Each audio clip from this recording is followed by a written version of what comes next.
One of the most controversial figures in American political history was sworn in Friday as the 45th President of the United States. Donald Trump took the oath of office at the U.S. Capitol as crowds watched from the Washington Mall. In his inaugural speech, Trump hit out at Washington's political establishment, and he also had a message for America and the world. We assembled here today are issuing a new decree to be heard in every city, in every foreign capital, and in every hall of power. From this day forward, a new vision will govern our land. From this day forward, it's going to be only America first. America first. Following the inauguration, President Trump and his family headed to the White House in a parade down Pennsylvania Avenue. But it was also a day for protests. Joining us now is CGTN correspondent Jessica Stone. And Jessica, after Donald Trump made his inauguration address on Capitol Hill, he made his way down Pennsylvania Avenue to the White House. What can you tell us? And are we getting any early indications of changes in policy from the new president? Indeed, we are. You know, that was a very divisive speech in some ways, really targeting America versus the rest of the world in terms of its interests.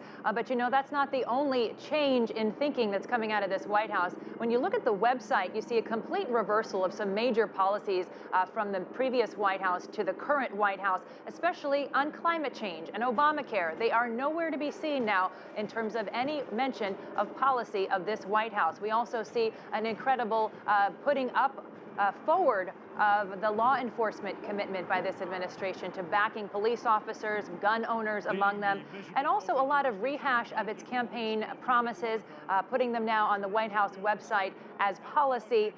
And there's also no mention of the wall, Anand. Now, there's a big march and rally planned for Saturday in Washington to protest against Donald Trump, and we've already seen some protesters out in force today. What can you tell us about that? Well, today's protesters, I think a lot of people are hoping are going to be different than tomorrow's protesters. Today, there were almost 100 people arrested after setting fires, throwing pieces of stone and brick through windows, really a violent encounter with police on the outskirts of the inauguration parade. In many ways, they were kept from the view from both the president and the vice president.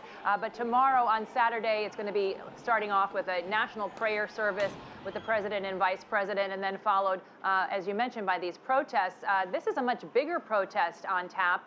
Some 200,000 to 500,000 people expected at Saturday's event, and that is a March on Washington for Women. It is really tied to many of the comments that were made along the campaign trail, including those revealed on tape by President Donald Trump, talking pretty vulgarly, some would say, about women. And so that is going to be a really big event here in Washington on Saturday. Police very much prepared for that as well, Anand.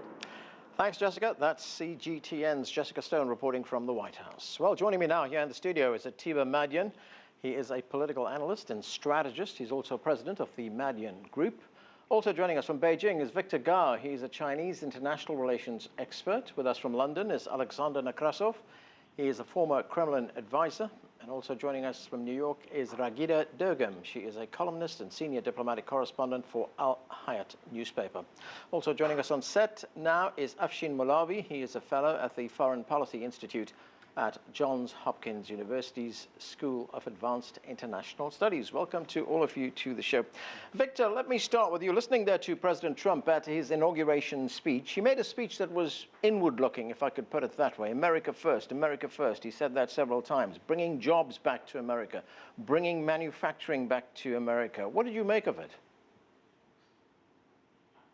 Well, first of all, on this very important day of the presidential inauguration by Mr. Donald Trump, now he's already the president of the United States, let us give him the benefit of doubt. But if you listen to what he said in the inaugural speech very carefully, the reality will be much more complicated, much more difficult than what he is talking about. Bringing jobs back to the United States, it's not that easy. There are millions of jobs everywhere in the world, but does President Trump really want to bring them back to the United States? At what cost? At what benefit to the United States? Some of the jobs are lost forever, and it's impossible to bring them back to the United States.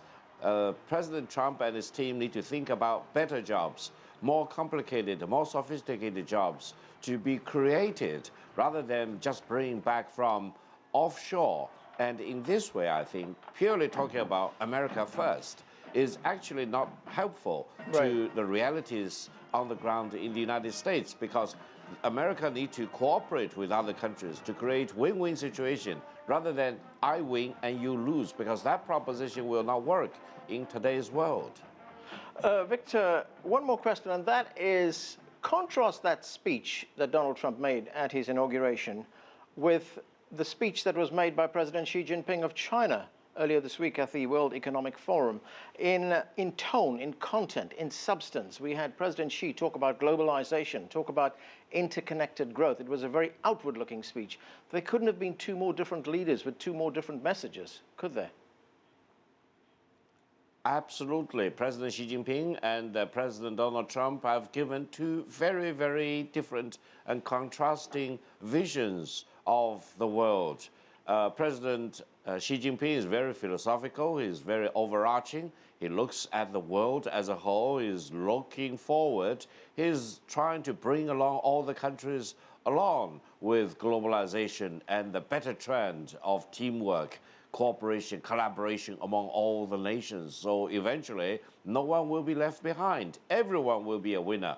If you contrast that with what President Trump is talking about, he's only talking about America as if it is America versus the rest of the world, as if America needs to be ahead of the rest of the world. Other countries are equals, are sovereign nations, and how can you push down the other countries in the world just to promote yourself? The rest of the world may not want to buy that story. Therefore, I think President Donald Trump is providing a much more narrowly defined paradigm, which may actually be promoted at the cost of the rest of the world. And that vision may eventually come back to bite America. And the American productivity and profitability may not be promoted for the real benefit of the American people if you envision that it is a world of America versus the rest of the world. It should be a world together, all the countries thriving, working together, benefiting together for the common good of mankind. That is why President Xi Jinping is talking about the common destiny of mankind. He's rolling China into this overall global vision, whereas President Donald Trump is cutting out the United States away from the rest of the world. Let's see what the coming 4 years will do for President Donald Trump and for the United States and for the rest of the world. All right, Atiba, President Trump's speech at his inauguration was almost a reprise of his campaign stump speech. America first. Now, a lot of people would say there's nothing wrong with that, but others would say it was nationalist in tone. It was very nationalist in tone. And in terms of who he was speaking to his base, which is a nationalist, some might say movement. But this whole idea kind of is kind of like in silos in terms of speaking in terms of where we look at this from a global standpoint as well as how we look at America, period. America is always, I mean, we conditioned from the beginning to think of Americans as being number one. We're number one at everything. We may not know anyone from another country, but we believe that we're the best. And so that idea has been good in terms of the idea of competition. It's not been good in terms of the idea of relationships. In terms of what President Trump said and did today, one of the things that I am more fearful of is how it alienated us, how it made us versus them. And it was not in us with anyone else, it was just us, America first. If you think about how we look at Olympics, right. You know, when we go into the whole idea in terms of sports, we want to be number one in the gold medal count. Doesn't matter anything else. But in terms of where we go from here, as Victor just said, we really need to be looking at how we aligning ourselves with others, how we looking at being a global player, as well as how are we going to be first. But in terms of being first, how are we going to help others so that we continue that competitive spirit, but we do so in terms of helping all of mankind. Right. Let's go to Raghida Dergham. Raghida, how do you think the world will see this speech by Donald Trump? It was very short on international issues. He addressed more domestic issues in it, but he did address some issues like the war on terrorism. What did you make of it? Well, I mean, the world does not only look at the war of terrorism as the policies that will be affecting, for example, the Islamic world and the Arab world. I think the reference to radical Islam maybe is a fine reference, but there should have been more of a try, an attempt to say that we'll extend the hand to moderate Islam. This was absent in the speech. I think that the general direction is that this is going to be an isolationist America. That is only if President Trump goes ahead and implements what he's at least gave us during the elections and today a glimpse of. Now, if his ministers, if his secretaries come in and hold him to reality and to the interests of the United States, he may change and adjust. For the moment, if it is going to be an isolationist America, I think, like Victor said, this is going to come back to bite us, to bite the United States, whether it is on the economic level, the matter of jobs. You know, we have the minimum wage in the United States alone does not allow that promise of jobs made in America only. Now, and as far as the international reflection of how am I affected, let's say in the Arab region, they will look at the relationship with Iran. And that is not clear at this point. And we will see the relationship, how it evolves between, again, President Trump and his secretaries, his ministers. If they come in together on a policy rather than on making a deal or breaking a deal, then I think there's expectations in the Arab region that this will positively affect American relations with the Gulf states, in particular Saudi Arabia. The other element is how we're going to see the development and the evolvement of the President Trump's relationship with President Putin of Russia. Again, take a look at the hearings, and you will hear that his ministers were saying something different.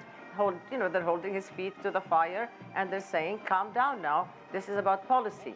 Again, this will impact the way both American-Russian relationship is impacting the world. Finally, I will say this, if you permit me.